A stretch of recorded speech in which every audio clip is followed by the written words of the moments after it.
50, 60, 90 months without an answer on their application. This is a demonstration of how good these people are, how kind these people are. At the same time, monitoring prerequisite. Make a decision and make it now. 大家早上好，欢迎大家今天来到国会山参加我们的和平集会活动。首先，非常感谢大家能来到这里，也感谢每一位愿意站出来的人，用自己的行动表达。Welcome to Center Wu. Thank you for support for gathering. Thank you. 大家早上好，欢迎你们来渥太华，欢迎你们来国会山。I know you have come from all parts of the country. It's not been easy for you to make the trip here. I see you've come with your families. You've come with your stories. You've come with the pain you feel in your hearts. I heard some of those stories today at the press conference we held just a few minutes ago. I've known for a long time that applicants for citizenship in this country and various other immigration papers have been waiting a long time with no answer from IRCC. But as I look across this crowd and I see the number of months that some of you have been waiting, 35 months, 70 months, this is unjustified. I never realized the magnitude of the problem, and I never really understood the cost of this wait, both to you and your families, but also to Canada.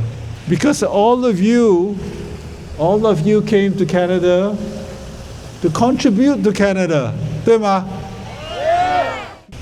What I will pledge to all of you today is that I will put in greater effort to find ways to solve this structural problem in the application process, to raise awareness about the loss to this country by not providing certainty to you, to raise awareness among my colleagues about the pain, the suffering, the injustice that you are facing. My friends, all of you here deserve an answer. You deserve information.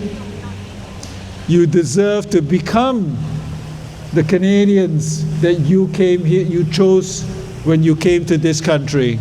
I hope the next time I see you here on Parliament Hill, you will not have these signs, but you will have your Canadian passports. Thank you for coming today. 今天现场来了大约200多人，我采访了其中几位，他们的家庭正饱受着安调的折磨。我今天到这里来了，是替我父母发声，因为他们不能来到这里，因为他们在中国。我是2022年的担保我父母的团聚移民。他们今年已经82岁，你说80多岁老人还能够等多少年呢？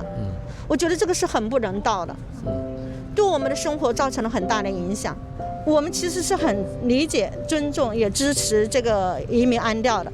但是呢，我觉得呢，起码要给我们一个明确的时间线。我们在这里生活了10多年，我们在这里有很好的工作，在这里也有住房，为加拿大交了很高的收入税、房产税、消费税。我们对这个国家是做出了贡献的。我是从 Edmonton 过来的，我是提前1天飞过来的。当我们得知到有这么一个活动的时候，我们是排除万难了，就是一定要来参加。我们从离开工作、请假、离开家人，然后不远万里来到这里，就是为了替自己发声，然后让 IRCC 和加拿大这个主流社会能够听见我们的声音。是从多伦多过来的，我的 PR 是已经安调了19个月了，将近2年了。然后我父母是22年就已经申请了这个 visitor visa，然后就一直没有消息，就一直被安掉。我父母都已经退休了，就普通的老师、普通的工人，也就跟他们已经6年没见面了。然后去年我太太怀孕了，怀孕了之后，然后她的工签也到期了，她就被迫回国了。回国之后，那我跟她就两地分居也快1年了，所以我现在面临的问题就是，要不我7月份回国陪她待产，要不我留在这儿陪我的病人，因为我是安省的注册中医师和针灸师，现在就我一个人在这边，就你可以安掉，但是不能。就相当于把我们扔进黑洞一样，然后什么消息都不告诉我们。对，我现在在那个萨省，我是由萨斯卡通过来的。那挺远的。我昨天是2点半就起床了，然后赶的是早晨5点的飞机。这一个群友说的。我听到他说的这个消息之后，我就立马参加了这个组织者的这群，然后我就决定必须得过来一趟，不管多难我也得过来一趟。这个迟批不下来了，那我们就永远就得续工签。在续工签的过程当中吧，你在等待的时候，他还不是说什么几个月就能批下来。现在上一次就等了好像是8个月，而且还是催了好多次才把工签给续下来。充满了不确定性，现在就是我们家面临的最困难的一个事情。我大女儿吧，就我来那年2020年，就她是入学的大学，现在她经历了5年的学习，她都已经工作了。她如果结婚了，她就要放弃随着我们家人一起获得 PR 的这个机会。也就是说，我们等了5、6年了，因为这个事情。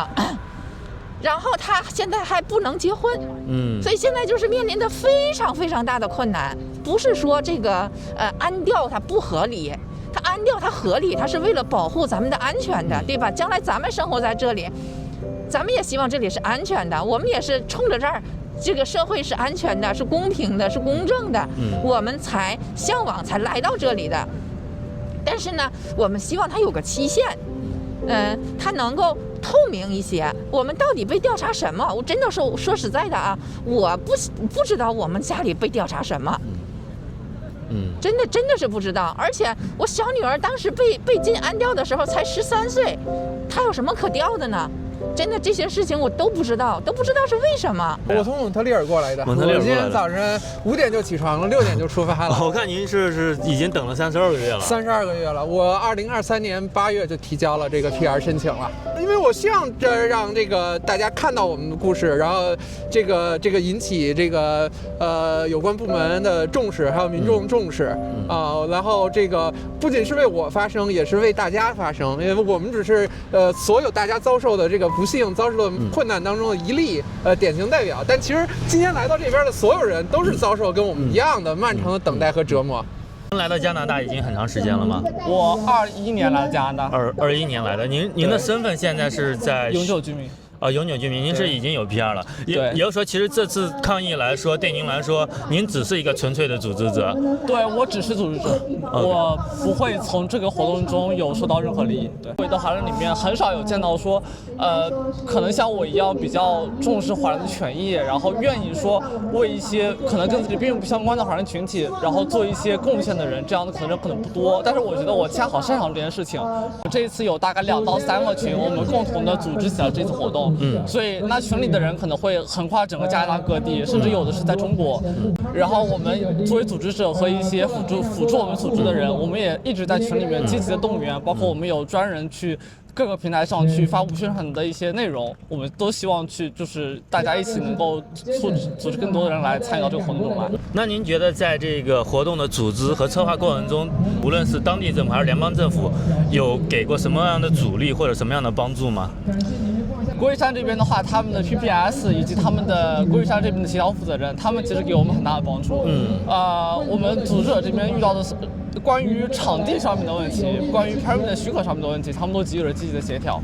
对，这点我们是很感谢的。这个针对的对象只是给这个议员看，而不是给当地的居民看吗？区别就是说，如果说他是在路上走的话，然后可能一边举牌子一边喊的话，那种叫做 march， 那种不是 peaceful gathering。我们这个东西叫做 peaceful gathering，就是说我们不喊口号，我们也不游行，我们只是和平集会。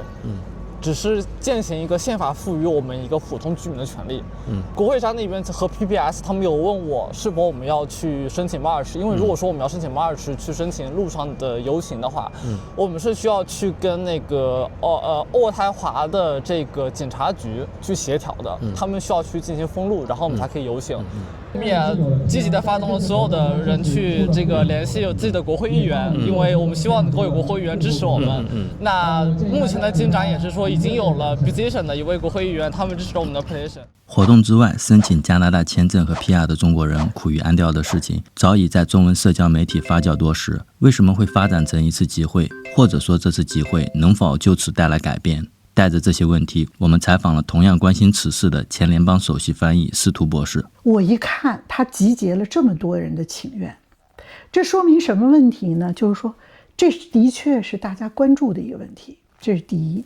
第二呢，我们的确是有诉求的，就是我们是被歧视了的，我们是受害者。为什么呢？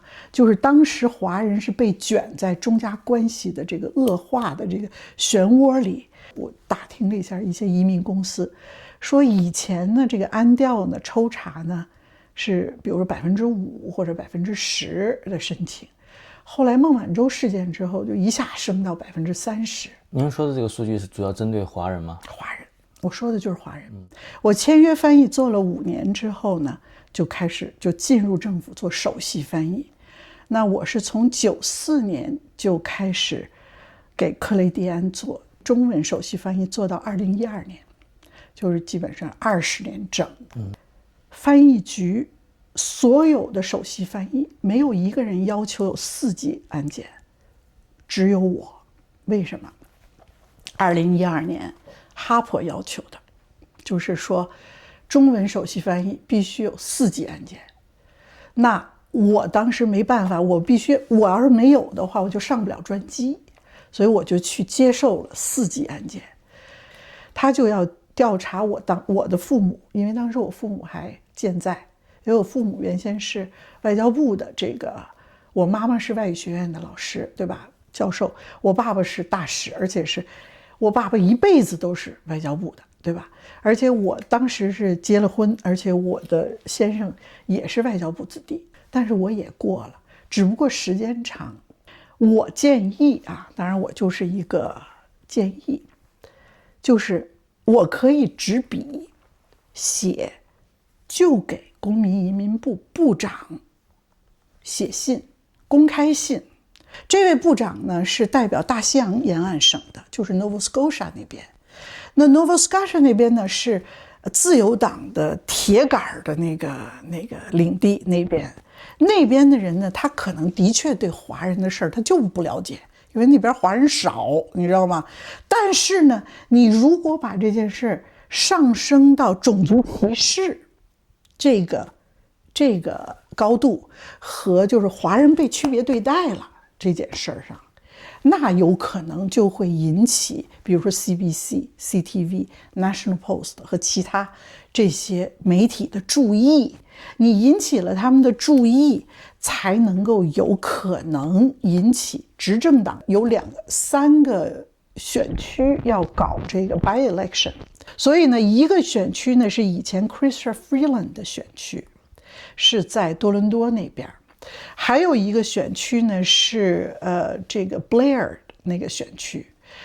这2个选区的华人的自由党的这个协会，你比如说啊，就是说肯定有，你让这2个选区的 get involved， 这是一个很好的事儿。为什么呢？因为这2个选区马上就要投票，你还不如不在议会门口闹，你到这俩选区去可能更有用。这是因为他在坑节上，你懂这意思。还有一个选区呢是就差1票，你知道吧？就是自由党比那个魁人党多1票。这3个选区现在将会决定自由党是否能够稳拿这个多数党一席。我要是给你出主意的话，给那个自由党的那个竞选人写信。所以他既然想申请加拿大国籍，咱们就要搞清楚加拿大体制，完了在这个体制里头怎么来提体为大家发声。那你以您的工作经验和生活经验来讲，您觉得华人社区在加拿大的政治参与度如何？不行，很差，不光是很差，而且呢，参与政治的人素质太差。咱们撇开中加关系不说，就是华人在加拿大为什么老是被欺负，对吧？就是我一直就在想有哪些原因。我自己就是觉得华人呢，就是第一给人家一种刻板印象，怕事儿，胆小，你就忍气吞声。那忍气吞声对他自己是很大的伤害。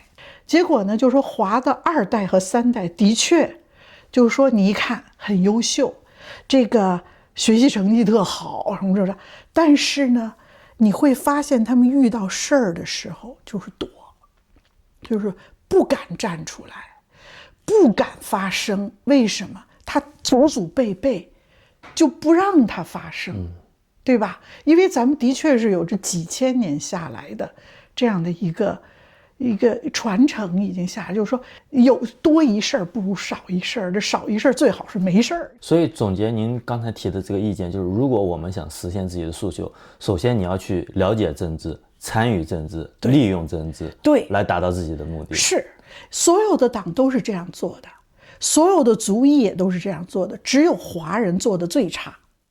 想要维护自己的合法权益，只有先了解这里的政治。而我相信最好的了解途径还是实际行动。对于华人社区参与类似的政治活动，您是有哪些建议？ You know, I'm so impressed that the Chinese community has organized it in this way. It's such a well-planned event. You see people have come with their placards. They are so peaceful, so calm, and yet you can see the pain in their eyes. 在这次抗议活动中，你为他们提供了哪些的帮助和支持？ Well, I organize a press conference for them so that I can amplify their voice. What I'm going to do next is to collect all the names that all the people who are in this situation, and there are many more who are not on the Hill today. There may be 20,000 people who are in this situation, and I will bring this to the attention of IRCC, to the attention of CSIS. As a physician scientist, my public research in cancers have been cited over 1,600 times, and my latest work just uncovered a new potential cure for specific subtypes of lung and ovarian cancers. However, my PR application has been stalled in security screening for almost 1 year, and more importantly, no end in sight. The thing is, the PR is a mandatory prerequisite for my application in the Canadian medical residency programs. So now I have to live in fear. So if you ask me how I feel from day to day, it feels like being trapped at the bottom of the well and then left there to die. I keep calling for help, but it feels like yelling into the void.